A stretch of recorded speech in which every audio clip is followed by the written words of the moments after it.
Bismillahirrahmanirrahim. Assalamualaikum warahmatullahi wabarakatuh. Alhamdulillah rabbil alamin, wassalatu wassalamu ala rasulil amin wa ala alihi wa sahbihi ajma'in wa ba'du. Qala al-musannifu rahimahullahu ta'ala wa nafa'ana Allahu bihi wa bi'ulumihi fid dharain amin. Telah berkata Imam al-Allamah Syekh Abdul Qasim Al-Qushayri, semoga Allah Ta'ala merahmatinya dan kita mendapat manfaat serta barakah ilmunya. Abu Usman Sa'id bin Ismail ketika melewati satu jalan besar di siang hari, seseorang menumpahkan sebekas abu kotor dari balkoni rumahnya. Murid-muridnya yang melihatnya merasa marah. Mereka mencaci maki si pelempar dan ingin memukulnya. Maka kata Abu Usman Sa'id bin Ismail Al-Hiri, janganlah kamu mengatakan sesuatu. Barang siapa yang patut mendapat siksaan neraka, lalu menerima lemparan abu itu dengan baik, maka baginya tidak boleh marah, katanya. Dikatakan bahawa seorang fakir singgah di rumah Ja'far bin Hanzalah. Ja'far melayaninya dengan baik. Orang fakir itu berkata, sebaik-baik lelaki adalah engkau jika sahaja engkau bukan orang Yahudi. Maka kata Ja'far, akidahku tidak akan menodai apa yang engkau perlukan untuk dilayani.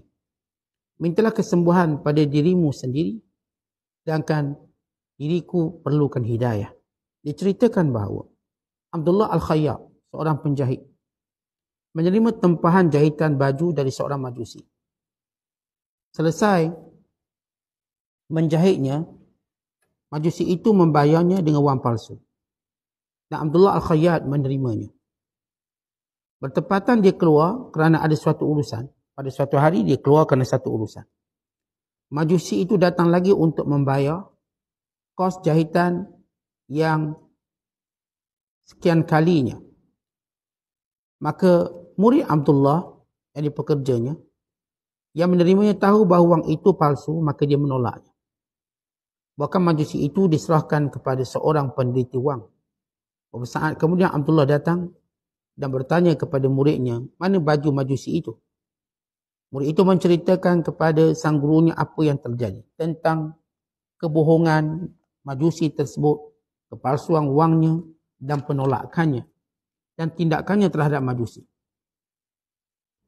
Lalu kata Abdullah Al-Khayyat, buruk yang kau lakukan. Sudah berapa kali dia melakukan saya seperti itu dan saya sabar menerimanya. Wang palsu itu saya lemparkan ke telaga agar tidak menimbulkan bahaya orang lain, kata Abdullah Al-Khayyat. Akhlak yang buruk menyempitkan hati pemiliknya kerana tidak memperluaskan tempat selain yang dikehendakinya. Bagaimana tempat yang sempit yang tidak akan memberi keluasan selain pemiliknya. Akhlak yang baik tidak akan menjadikan engkau berubah kerana seorang yang berdiri saf di samping. Sedangkan keburukan akhlak terdapat pada kejatuhan pandanganmu pada keburukan akhlak terhadap selain. Rasulullah sallallahu alaihi wasallam pernah bersabda tentang kesialan, ini perkara yang paling sial. Lalu jawab Nabi sallallahu alaihi wasallam, keburukan akhlak. Abu Hurairah radhiyallahu taala anhu menceritakan, seorang sahabat bertanya kepada Nabi sallallahu alaihi wasallam, ya Rasulullah, ud'u Allah taala 'ala musyrikin. Faqala innama bu'ithtu rahmatan wa lam ub'ats 'adzaban. Ya Rasulullah, mohonkanlah pada Allah agar kita dapat menghancurkan orang-orang musyrik. Moga Allah menghancurkan orang-orang musyrik. Baginda menjawab, saya diutus untuk menebarkan kasih sayang, bukan siksaan. Muslimin dan muslimat sedang penonton yang dirahmati Allah sekalian, masih lagi perbahasan kita dalam tajuk yang ke-33 berkait dengan akhlak yang baik. Dalam meniti jalan kepada Allah SWT, dalam mendaki makna kesufian yang sebenar, dalam memperbaiki diri, menghubungkan dengan Allah Ta'ala, Tuhan Maha Pencipta, yang Maha Pemurah, yang Maha Penyayang, untuk mendapat redha-Nya dan keampunannya, kasih sayang, dan juga untuk mendapat rahmat Allah Ta'ala. Maka di antara sifat yang perlu dan wajib kita miliki ialah akhlak yang baik dan mujahadah yang berterusan. Sebagaimana kita jelaskan semalam, apa yang disebut oleh Imam Al-Ghazali rahimahullahu ta'ala, bagaimana memperoleh akhlak yang baik dengan mengetahui bahawa hakikat akhlak yang baik itu datang dari Allah, supaya sentiasa memohon pada Allah. Dan juga bermujahadah, membiasakan diri dalam berakhlak baik. Dan yang ketiga, membaca kisah-kisah orang-orang yang baik, mendampingi orang-orang yang soleh bagi memperoleh akhlak yang baik. Kerana akhlak yang baik itu ialah persahabatan. Artinya, kalau baik sahabat kita, maka tercetuslah akhlak yang baik. Kalau tidak baik sahabat kita, maka tidak akan ada akhlak yang baik. Itu para ulama menyatakan, akhlak yang baik itu ialah persahabatan. Maka persahabatan yang baik dan kawan-kawan yang baik, kawan-kawan yang soleh, yang mengetahui tentang besarnya pahala berakhlak baik, tingginya kedudukan orang yang berakhlak baik, dan ianya merupakan sifat para nabi, para awliya, para wali dan orang soleh. Bukan ia merupakan sifat yang memuliakan orang yang memilikinya di dunia dan di akhirat. Dan dia adalah punca kebahagiaan, bukan punca kerihatan, kesenangan.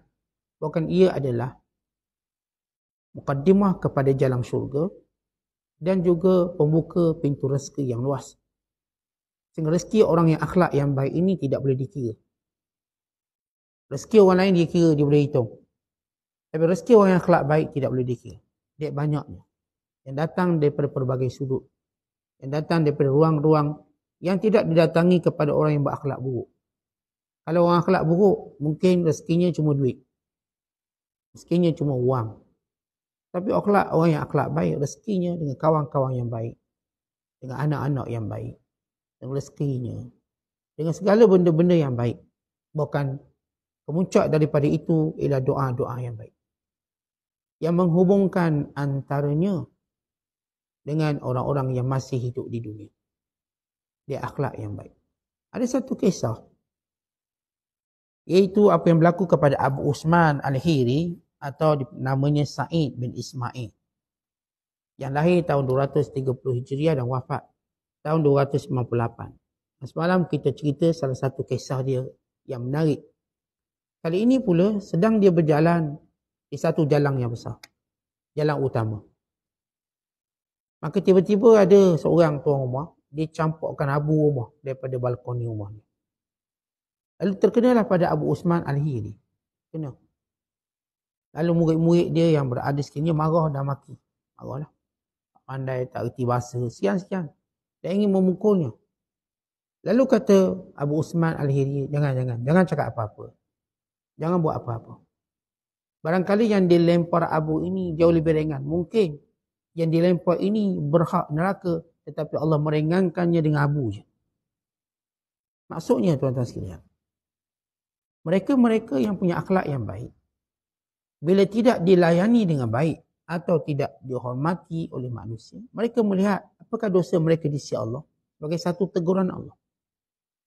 Lebih daripada bagaimana kita, kalau perkara yang tak baik datang daripada seseorang, maka kita akan attack orang tu, ataupun dengan bahasa lain, kita fokuskan kesalahan pada orang tu, tanpa kita melihat apakah sebabnya terjadi pada kita. Atau mungkin bila rumah kita dimasuki pencuri. Zahir orang awam macam kita akan kata pencuri jahat, baik boleh tangkap, tembak mati, atau sembak penjara, jangan menyusah orang. Baik, itu satu sudut yang kita melihat secara zahir. Tapi bila kita melihat secara hakikat, barangkali ini teguran Allah. Kerana rumah kita tidak pernah menerima tetamu, tidak pernah dibuka untuk tetamu, maka datanglah benda yang kejahatan ini. Kita orang datang rumah punya payah. Maka datang benda ini sebagai teguran pada Allah. Kalau kamu tidak mau membuka rumah kamu untuk orang baik, maka akan masuk orang jahat. Maka buatlah satu pilihan yang baik. Dan mungkin juga kerana sedekah kita tak cukup. Kalau kamu tidak memberi harta itu secara baik, maka Allah akan ambilnya secara yang kamu benci. Kalau kamu tak mau memberi secara mendapat pahala dan darjat, maka Allah datangkan ujian dan kafarah juga untuk beri pahala dan darjat, tapi dengan cara yang lebih menyakitkan. Jadi kita muhasabah. Kenapa dalam berpuluh rumah kita pun curi masuk? Barangkali rumah ini kurang baca Qurannya, kurang solatnya. Barangkali rumah ini banyak hiburannya, banyak kelalaiannya. maka datang teguran dari Allah. Tetapi ini orang-orang yang berakhlak baik. Ini yang disebut oleh Imam Fudail bin Iyad rahmatullahi alaihi. Bila Fudail menyatakan, bila berlaku sesuatu kepada aku, wa imma karakter isteriku yang kasar padaku, atau anak-anakku, hatta kenderaanku, aku melihat dosaku. Dosa kat mana sehingga jadi macam tu? Tetapi hari ni anak-anak kita nakal. Kita dengan mudah akan kata dia salah kawan, Ustaz. Dia berkawan orang salah. Dia belajar sekolah yang salah. Dia sekian-sekian. Lalu kita tanya, sebagai orang yang berakhlak baik, di mana salah kita? Mungkin salah kita kurang beri perhatian pada anak-anak. Mungkin salah kita tak bawa anak ke masjid ke surau untuk dengar ilmu. Kita bersungguh bawa pergi mall, bersungguh bawa pergi melancong, bersungguh bawa jalan. Tapi bab kuliah, pandai-pandai dah kau. Maka datanglah perkara-perkara untuk muhasabah kita. Sebab kamu tidak memimpinnya ke jalan syurga. Kamu pimpinnya ke jalan kelalaian dan dunia. Tapi jalan syurga kamu tak pimpin. Akhirnya dia menyusahkan kamu. Itu baru dunia, bagaimana akhirat nanti. Kalau dia menghalang kamu untuk masuk syurga pula. Dengan segala pertanggungjawaban yang dia akan bertanggungjawabkan pada kita.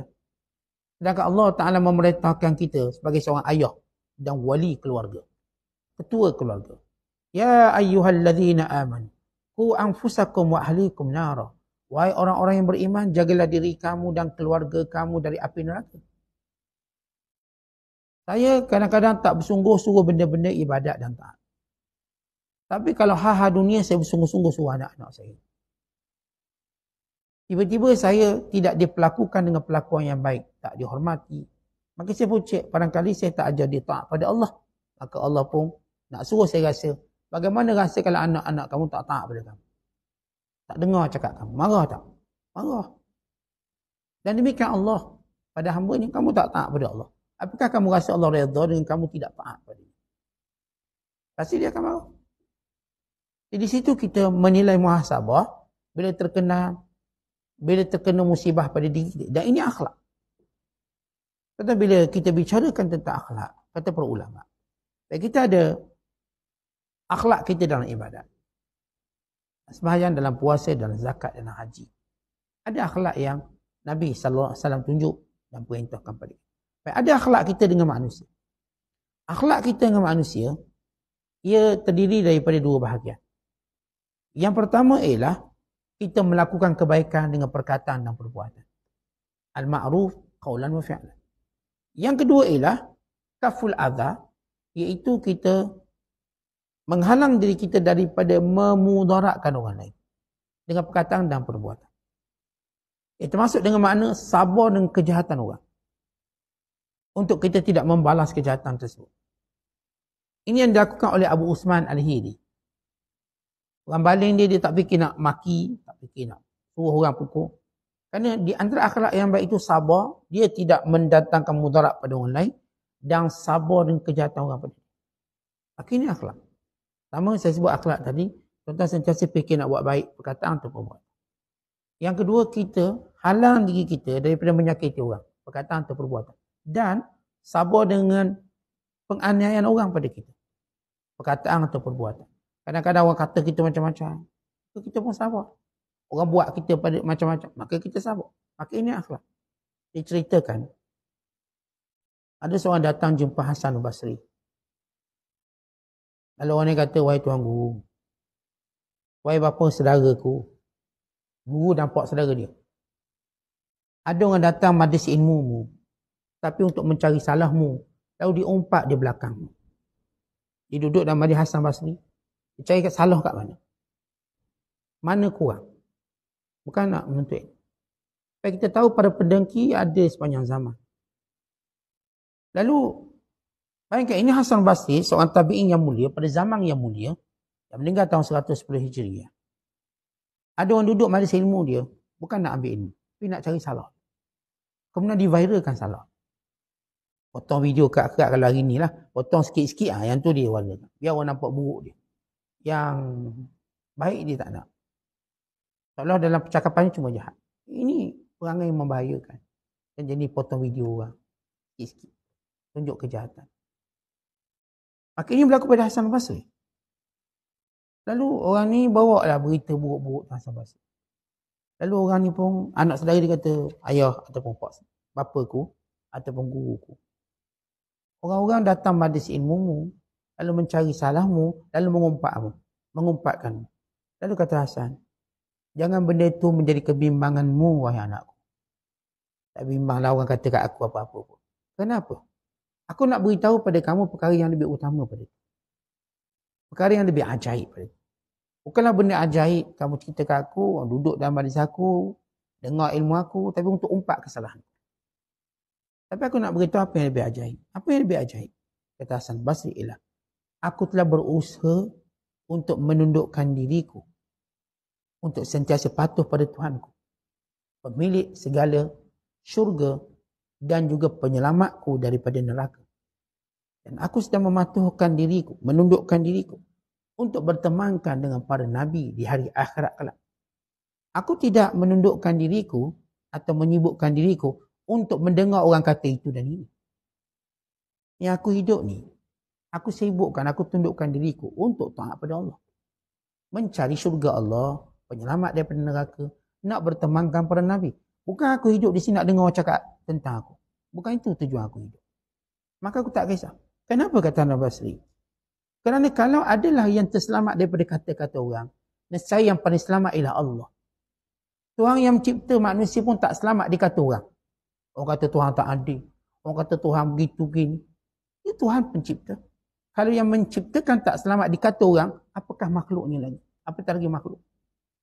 Tetapi kita nak suruh diri kita orang tak kata apa-apa. Kita sedar diri. Ni Allah yang pemurah, penyayang. Orang kata macam-macam pada Allah. Yang kata ada bini, yang kata ada anak. Yang tuduh Allah tak adil. Yang tuduh Allah begitu, begini. Bukankah kita dengar benda itu? Orang menyalahkan Allah. Orang yang berkata sesuatu yang bukan di luar pengetahuan tentang Allah yang maha pemurah, yang menciptakannya. Kalau Allah tidak terselamat daripada kata-kata macam tu, bagaimana kita bercita-cita supaya orang tak kata kat kita? Satu orang akan kata kat kita. Tapi bukan itu kesibukan kita seharian. Kesibukan kita seharian untuk taat pada Allah. Untuk mencari amalan yang bawa kita ke syurga. Untuk menyibukkan diri kita amalan yang menjauhkan kita dari neraka. Untuk mencari jalan-jalan yang nanti kita akan bertemankan para nabi dalam syurga. Maka itu kesibukan saya. Bukan sibuk kita nak dengar orang cakap apa. Kita siap pasang mata-mata pula ni. Pergi dengar dia cakap apa pula kat saya. Ni dengar dia cakap apa pula kat saya. Kata ini orang yang jiwa koyak lemah. Jiwa yang lemah. Maka tidak perlu.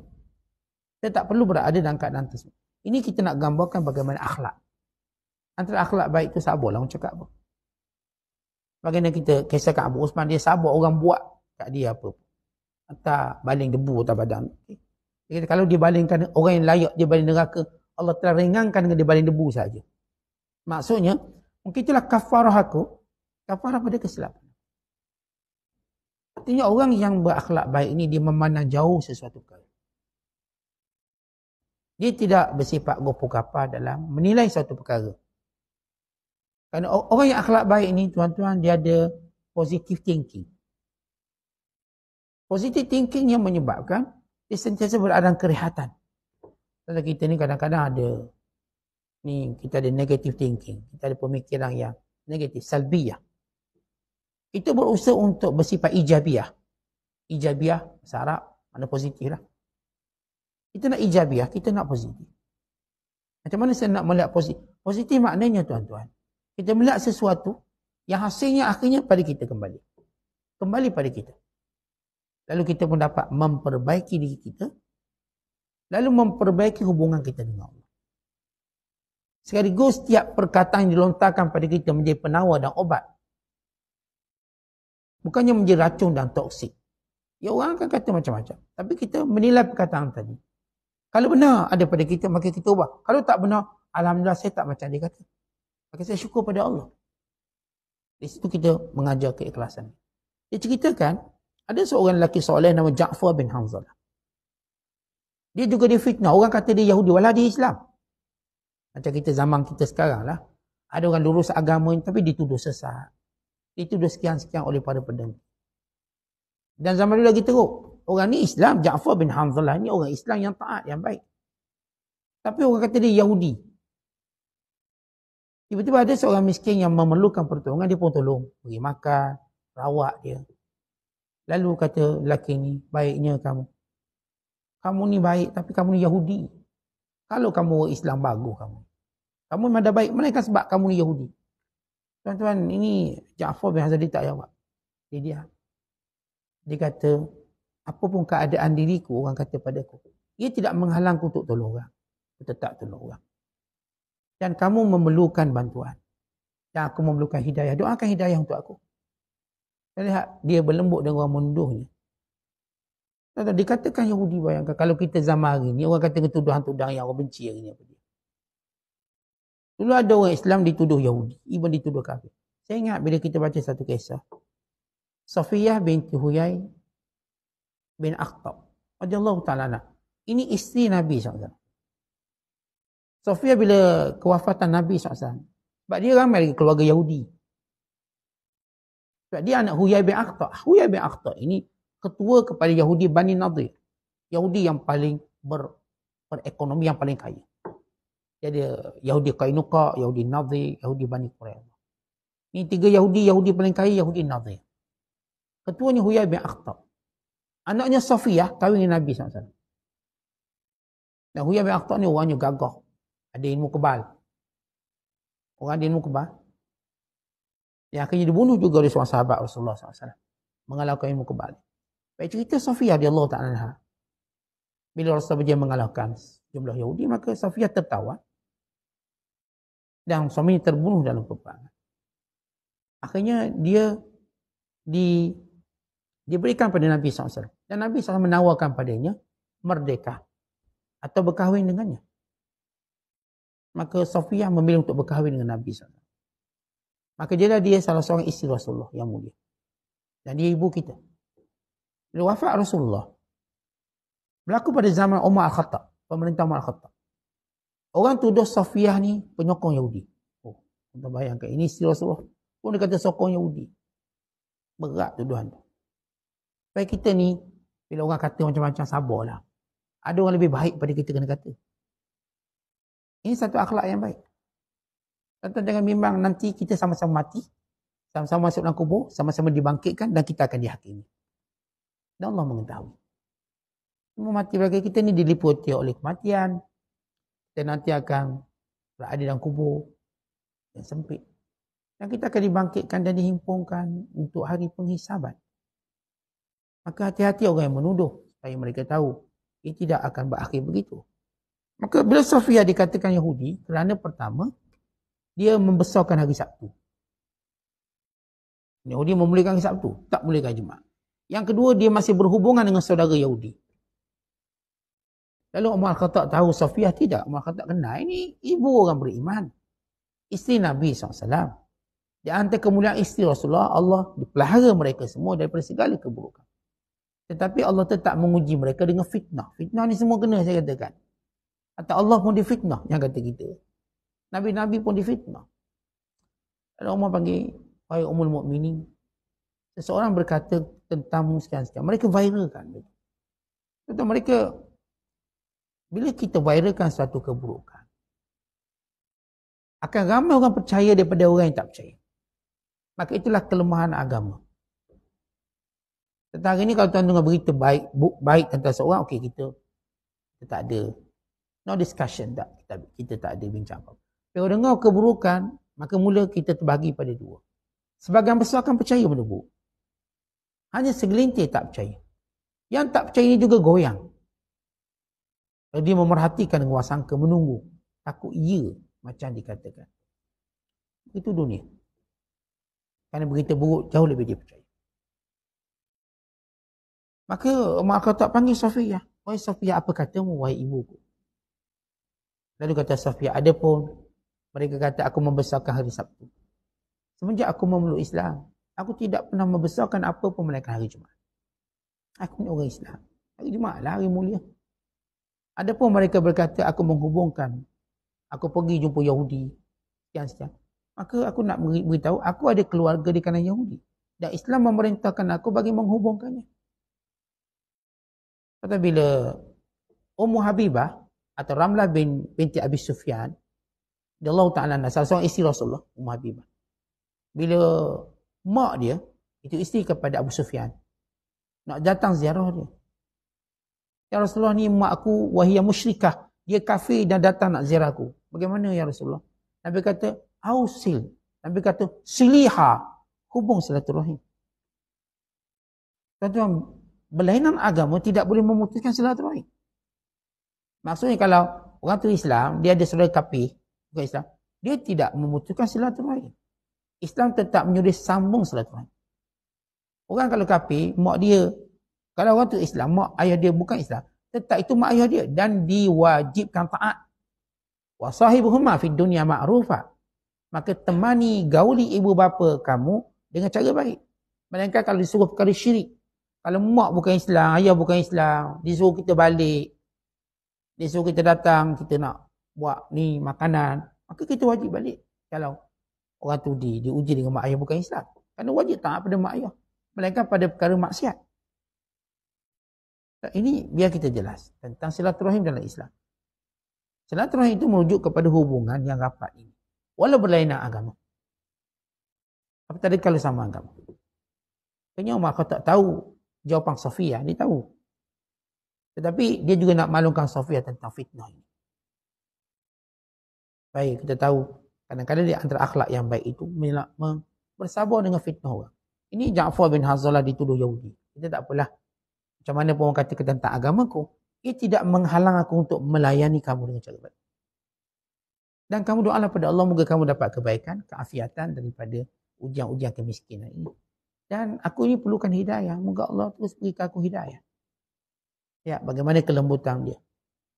Dan diceritakan ada seorang lagi, contoh-contoh akhlak baik yang hebat. Abdullah Al-Khayyat radhiyallahu ta'ala anhu. Dia ada orang Majusi tempah dengan dia pakaian.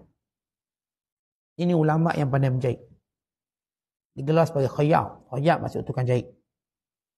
Yahudi ni bayar duit palsu. Dan dia pun tahu duit palsu. Dan dia ambil. Dia ambil dan dia beri jubah. Dia beri pakaian orang Yahudi, Majusi. Majusi kata ini memang orang bodoh ni. Dia ditipu dengan duit palsu. Dan anak murid dia tahu bahawa Yahudi ni memang tipu. Nak tipu tok guru dia. Satu hari Abdullah Khayyat dia ada urusan kat luar. Dia pun tinggal kedai dia. Maka anak murid dia uruskan. Maka datang si Majusi ni. Nak ambil lagi pakaian tempahan yang kedua. Ini duit. Lalu kata lagi tak nak. Aku tahu ini duit palsu. Aku tak nak. Sampailah kamu cari duit yang betul. Tak percaya kita pergi pada penilai wang yang tahu wang ni palsu atau tidak. Ni zaman yang orang pakai dinar, pakai dirham pun boleh palsu. Jangan kata pakai kertas hari ni macam kita.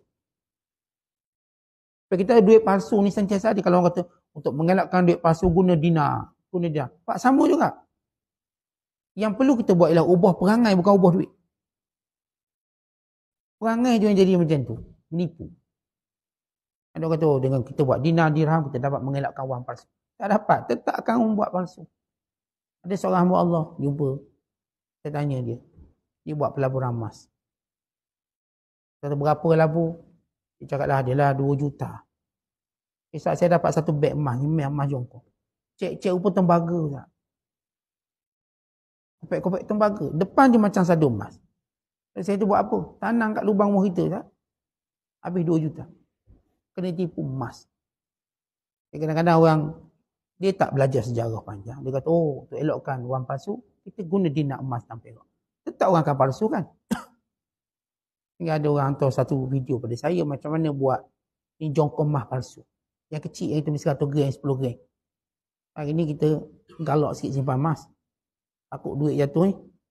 Beli emas 10 gram, 1 gram. Tentang itu pun tuan-tuan kena hati-hati. Dia ambil besi padat. Dia salur dengan emas berapa. Sikit je. Maka ini yang 50 gram. Walau depan tu je. Yang lain semua besi. Besi padu. Kalau kita dapat tahu kan tuan-tuan nak. Apa kaedah tuan nak palsu atau tidak. Percaya je lah. Tapi agak-agak kuning tu emas saja. Sebab pemikiran kita dah jadi kuning. Jadi semua benda nampak kuning tu emas. Kuning tu emas. Dah tak ada sifat apa kita sebut sebagai sifat berhati-hati. Ta'ani. Cerita mah. Tak ada orang ambil kesempatan. Kita nak lari daripada mulut buaya. Dia nganga mulut rimau. Akhirnya masuk mulut rimau. Kena tipu juga. Supaya kita dalam urusan dunia hati-hati. Lalu Majusi ni tahu tembelangnya bocor, dia pun bagi duit tu. Tapi bila Abdul Khayyat balik, Tok Guru, kaya, dah selesaikan satu kes. Si Majusi tu, dia guna duit palsu. Dan saya berjaya tolak duit palsu. Saya panggil nilai balik. Saya kata bongkar penipuan. Lalu kata Abdullah, kenapa buat macam tu? Aku pun tahu duit palsu lah. Tapi aku sengaja ambil supaya duit tu tak saya bawakan orang lain. Biar kat aku je. Biar habis. Sebab nak buat duit palsu pun susah juga, bukan senang. Bukan macam, duit palsu senang saat dia potong sikit gitu. Tak, dia pun akan cuba buat macam betul. Dan itu memerlukan proses. Pasti dia ada mesin dia. Mesin dia pun mahal juga. Kena pergi ke China dulu. Naik flight dulu. 6 jam dulu. Pergi balik. Sekian. Jenuh juga nak buat orang palsu. Walaupun palsu. Kita tak memerlukan satu ilmu untuk berbohong. Lalu kata Abdullah Khayyat, aku tahu duit palsu dan aku sengaja ambil supaya tak tersebut. Dan kadang-kadang ada kejahatan kita boleh sekat dia dengan cara penguatkuasaan. Ada kejahatan kita boleh sekat dia dengan helah dan kebijaksanaan. Ada kejahatan yang kita boleh elak dia dengan tazkirah, dengan peri peringatan. Semua ini jalan-jalan menurut kebijaksanaan masing-masing. Ada seorang ulama yang bila mana orang mengumpat kat dia, orang duduk kat dia ngumpat hal orang lain. Dia kata, ingatlah pada hari kapas diletak dekat mata kamu. Mana hari mati. Tapi bila kita mati, kalau letak kapas kat mata, kat telinga. Ingatlah pada hari di mana kapas diletak kat mata kamu. Terus orang tu berhenti ngumpat. Cuma cerita bab mati. Kadang-kadang dengan kebijaksanaan. Saya ingat guru kami satu ketika, waktu kami duduk dengan dia, tiba-tiba datang seorang lelaki. Dia kata, Tuan Guru, saya ni nak amal ilmu kebal. Jadi saya nak baca depan Tok Guru. Guru saya kata, baca lah. Dia pun bacalah doa sekian. Betulkan doa dulu. Okey tak saya beramal dengan ilmu ni? Dia kata, kalau awak beramal ilmu ni, payahlah nak mati syahid. Kebal, tak mati syahid. Payah masuk syurga. Oh, tak jadilah beramal. Tak beramal. Maksudnya kebijaksanaan. Orang ni tuan-tuan. Bukan semua kita perlu hadap dia dengan wacana, dengan debat ilmu. Bukan, kadang-kadang dengan bahasa simple. Yang penting dia tahu, bukan itu yang disarankan. Saya ingat bila kami bertemu guru kami, kami tanya apakah ada ilmu kebal dalam Islam. Apakah dibolehkan? Lalu kata guru kami, kalau lagu kebal ni ada dalam Islam, saya para sahabat akan punya ilmu kebal ini. Kerana mereka ialah orang yang ingin menjaga Islam. Tapi tak ada pun benda tu. Mereka nampak kemuliaan untuk mati syahid. Kebal yang mereka cari ialah kebal dalam agama, bukan kebal dalam fizikal. Mereka nak biar agama mereka kebal, jadi apa-apa pun agama tak terjejas. Itulah kebal tu. Kadang-kadang kita duduk mengaruk nak kebal badan. Kebal badan buat apa? Biar kebal semua ni. Akhir rambut pun tak boleh potong, kebal sangat. Rambut sampai ke lantai. Pergi kat tukang gunting, kebal rambut orang ni. Ilmu kebal. Ini bukan ilmu kebal, ini ilmu bebal. Para sahabat, mereka mencari kekebalan dalam agama. Kebal. Biar agama tu kebal. Datang miskin, kebal. Datang kaya, kebal. Diuji dengan kuasa kebal agama mereka. Diuji dengan jatuh bangun mereka, kebal mereka. Diuji dengan tua mereka, kebal agama mereka. Jadi ilmu kebal ni kita nak belajar. Apa dia kebal agama? Macam mana pun datang ujian-ujian yang kita melalui dalam kehidupan, agama kita tetap stay dengan cara yang baik, istiqamah. Ini agama yang kebal. Apa pun kita ke masjid, kita ke surau, kita solat Jumaat, kita menuntut ilmu. Apa pun berlaku. Sakit kaki, sakit mata, sakit lutut. Nah kita kebal dalam agama. Kebal dalam agama. Jangan duk cari kebal fizikal yang tak ada faedah pun. Kerana bila sampai mati kita tak ada kebalnya. Yahudi ada ilmu kebal. Dan setengah katakan ilmu kebal ni berasal daripada Yahudi. Kita dah Islam. Melihat, habis ada orang kena tetok tu tak ada apa. Kerana belum sampai masa dia. Sampai masa dia tuan-tuan, terpotong juga tangan kaki dia tu. Lepas tu kita dah sebut dalam dunia ni, kita tak ada ilmu hero. Ilmu hero macam tuan-tuan tengok filem tu, asyik dia je menang. Asyik dia je selamat. Orang kena bung, dia seorang je selamat. Hero. Hero memang payah nak mati. Kalau dia seorang, lawan 1000 orang menang dia. Tentang kita panggil itu ilmu ajal. Kerana belum ajal. Bila sampai ajal ni, siapa pun dia. Atau Rasul yang tercinta. Atau Nabi yang dimuliakan Allah. Dah sampai ajal. Maka para Nabi, para Anbiya alaihissalatu wassalam juga tertakluk dengan hukum ajal. Datang ajal mereka, maka mereka meninggal dunia. Ini Sulaiman alaihissalam mati ketika duduk atas kursi. Duduk atas kursi sambil mengawasi jin-jin yang sedang membina bangunan-bangunan dia. Akhir mati di situ, wafat. Mengikut kehendak Allah Subhanahu Wa Taala.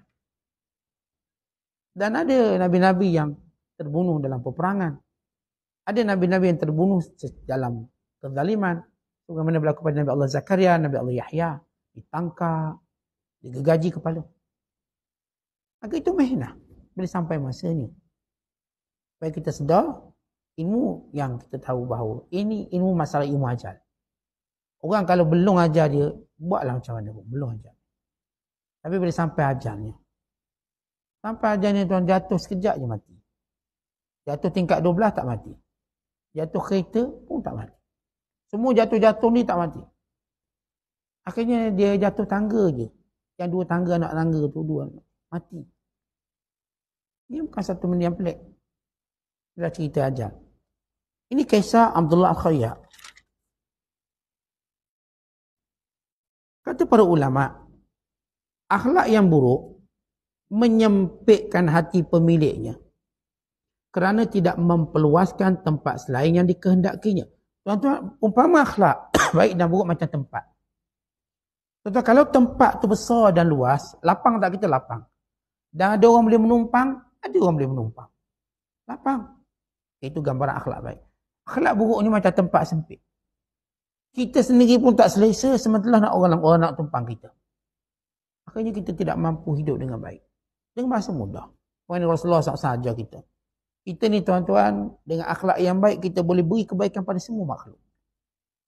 Kita dengan duit tak cukup nak beri pada semua orang. Tapi akhlak kita yang baik akan berikan kebaikan pada seluruh makhluk Allah. Atau pada binatang, pada tumbuhan. Atau pada alam. Kerana akhlak yang baik tidak merosakkan alam. Ni pergi kat air terjun kotor. Pergi kat laut, elok kotor. Kerjanya tak berakhlak. Buang sampah merata. Dia pergi kat mana, alam rosak. Dia pergi kat orang pun rosak. Orang akhlak baik, dia sentiasa meluaskan. Melapangkan. Dan sebenarnya bila dia melapangkan dirinya. Lepas itu disebut dalam hadis Nabi SAW. Nabi kata apa? Ana za'imun bi baitin fi a'al jannah liman hasuna khuluquhu. Aku menjadi penjamin istana di kemuncak syurga bagi orang yang baik akhlak. Dan hadis yang diriwayatkan oleh Abu Dawud. Kata Nabi SAW, ana za'im bi baitin fi a'al jannah liman hasuna khuluquhu. Aku jamin. Aku penjamin, aku garantor. Kata aku garantor. Istana yang tertinggi dalam syurga. Siapa? Yang akhlak baik. Kita orang beriman boleh tahu nilai akhlak baik. Walaupun dia rugi kita kat dunia ni. Kena tipu, rugi kita. Tapi kita untung akhlak. Misalnya tuan-tuan, orang pinjam kita tak pernah bayar. Pinjam tak bayar.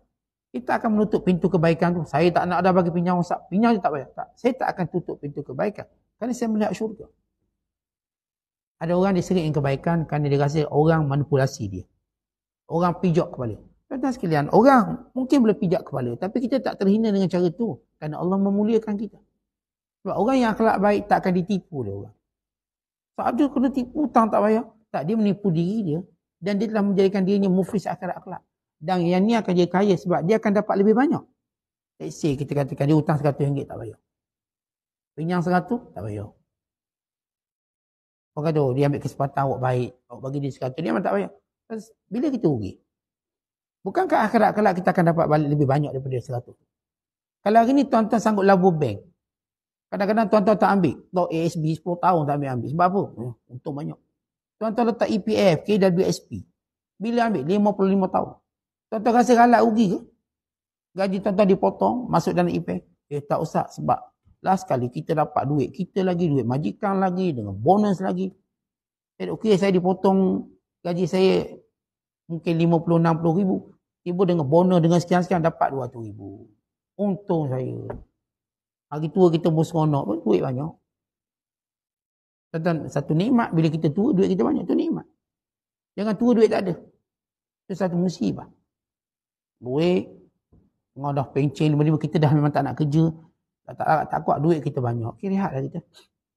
Keluar sikit-sikit macam tu lah, seronok dah. Dah boleh pergi kuliah tiap-tiap hari dah. Saya kerja dah. Duit dah banyak ni.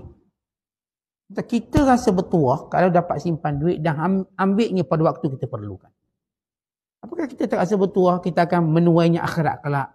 Waktu yang memang manusia perlukan. Jadi saya kata, orang baik, tak ada orang boleh ambil kesempatan pada dia. Melainkan sebenarnya, orang yang cuba ambil kesempatan telah merugikan dirinya akhirat kelak. Dan orang baik ni tetap akan untung. Dan rezekinya tak akan kurang sebab orang tipu dia. Tuan-tuan tengok siapa pun orang baik. Lalu dia ditipu, rezekinya tak akan kurang. Allah tentak ganti yang lebih baik.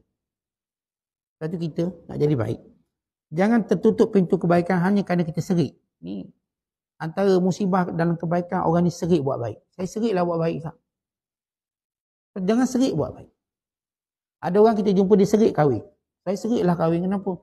Ya dulu kahwin dapat laki jahat. Serik saya tak nak kahwin. Seolah tengok laki semua jahat. Rugi dia. Sebab dia tak melihat perkahwinan itu ibadat. Yang laki ni saya serik Ustaz. Pasal saya kahwin asyik kena bebel Ustaz. Daripada mula kat nikah dah kena bebel. Ni jantung dah tak elok ni. Akhir cerai. Misal kata. Dah tak nak kahwin dah serik. Seolah tengok perempuan semua jahat macam tu. Ini salah dia. Jadi perlu lihat. Kahwin ni ibadat. Jangan serik. Cuba lagi. Mudah-mudahan kamu jumpa yang lebih baik. Ujian. Pengalaman kamu. Ilmu kamu dapat. Akhir dia kahwin lagi. Oh betul Ustaz. Kahwin kali ni baik Ustaz. Saya pula bebel bini saya Ustaz. Bini saya bebel saya. Udah lain dah. Dia dah menang dah dia. Dia rasa seronok pula. Ni sisi pula kahwin. Oh seronok. Rupanya suami saya dapat lagi baik. Bagus. Nyayang. Kita dalam bab kebaikan. Yang Allah suruh.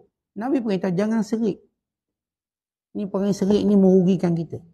Serik bagi pinjam ke orang tak? Kita tetap bagi pinjam. Tapi kita pilihlah orang yang sesuai. Supaya kebaikan tu kerana beri pinjam tu pahalanya lebih besar pada sedekah. Kita kena ingat. Pahala lebih sedekah.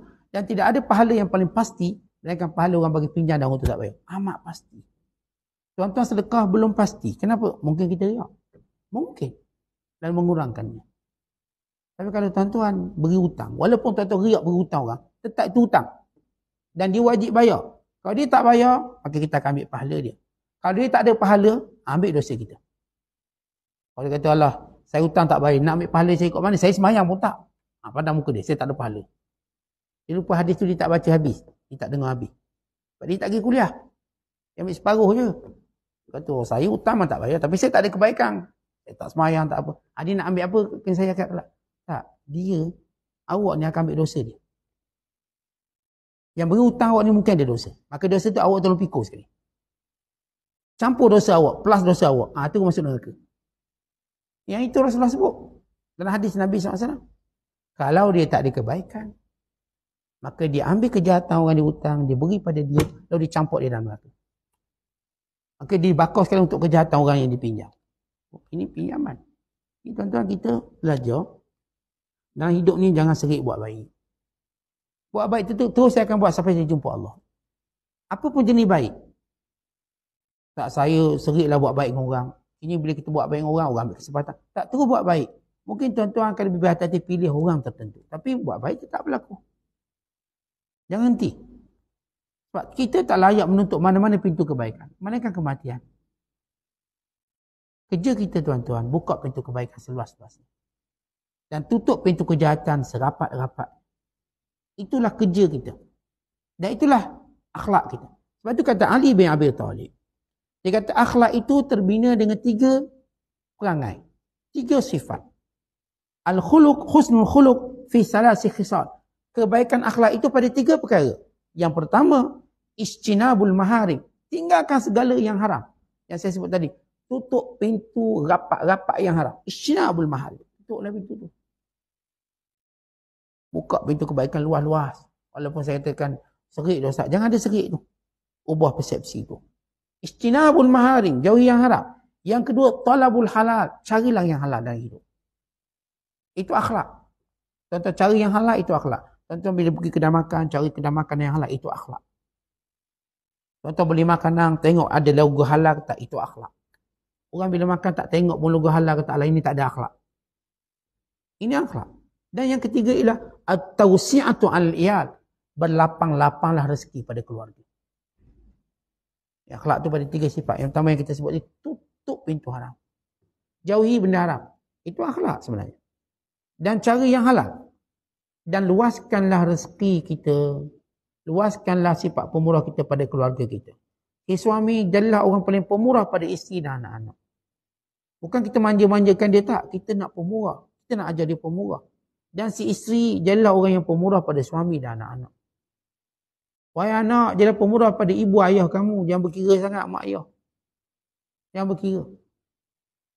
Sifat pemurah ini menunjukkan akhlak. At-tawsi'ah. Saya katakan, jangan isteri je yang mendambakan. Abang nak rezeki murah, abang kena baik dengan saya tau. Habis awak tak? Tak perlu. Duit saya. Duit abang, duit saya. Ini komunis cara fikir. Duit abang, duit saya. Duit saya bukan duit abang. Siapa yang ajar awak ayat tu? Jangan awak berfikir cara komunis. Katakan duit abang, duit saya. Duit saya pun duit abang. Kan nampak demokrasi. Kan nampak akhlak tu.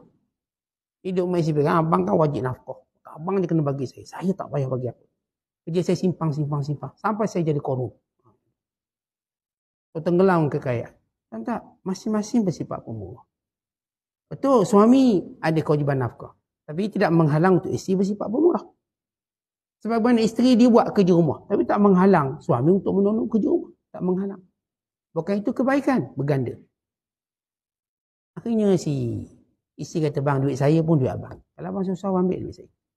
Ni mah saya ni ambil lah gadai. Sebab ni pun abang juga beli. Suami pula kata, awak nak apa cakap dengan saya? InsyaAllah boleh. Gaji bulan ni, bonus bulan ni, awak cakap nak apa? Dia tukar semua. Awak nak apa? Nak kereta baru saya bagi. Nak sekian bagi. Kita luaskan. Dia luaskan, kita luas. Tentang bayangkan orang yang hidup dalam keluarga pemurah, ceria dia. Isteri, suami, anak-anak. Saya makan, isteri pun berobok nak bayar. Tak adalah bila makan, suami lah. Bapak dia lah bayar. Maknya kedekut, dah wallet pun tak bawa. Jangan perangai macam tu. Dia kalau suami nak bayar, tu hal maksudnya, sifat pemurah. Ni jenis isteri asyik keling dengan lelaki. Yang mana bang nak keling? Ni borang keling. Keling Melaka. Tak reti ke nak pemurah sikit? Taklah, ni wajib suami. Situ saya keling. Bulan saya keling RM5,000 tak? Ini benda-benda yang membahayakan dari sudut pemahaman, dari sudut kerukunan rumah tangga. Kerukunan rumah tangga dibina bila kita bersyarikat dengan baik. Bila sebab akad nikah, memanglah suami yang terima akad nikah.